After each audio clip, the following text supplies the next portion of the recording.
the man of the match. There can be only one man of the match, and that award, the Sky Fair News Player of the Match award of $1,500, goes to Babar Azam. To Babar Azam. 13 boundary.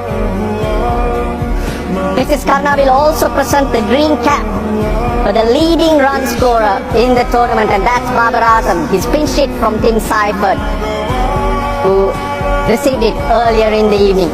Fantastic knock. Babar is king. It has some meaning, doesn't it? Bismillahirrahmanirrahim. Thanks to Allah. But I think today's wicket is very well.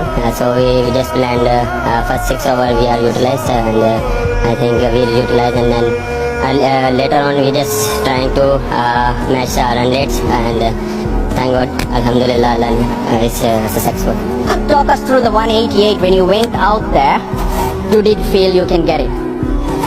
Yes, to be honest, I think when the team starts, so I thought about 190, 200, but I think all credit to bowlers, they come back after the 12 hour, we have a good couple of overs, so I think they help us, and then in the batting time, we just try to our best.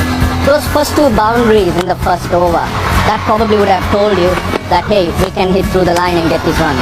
Of course, when I'm trying to first put I just back of my mind, just trying to build a partnership and just play long and deep, and then in the end we just let's see. But I think today is a much better wicket. We enjoyed it very much. Well done, Babar.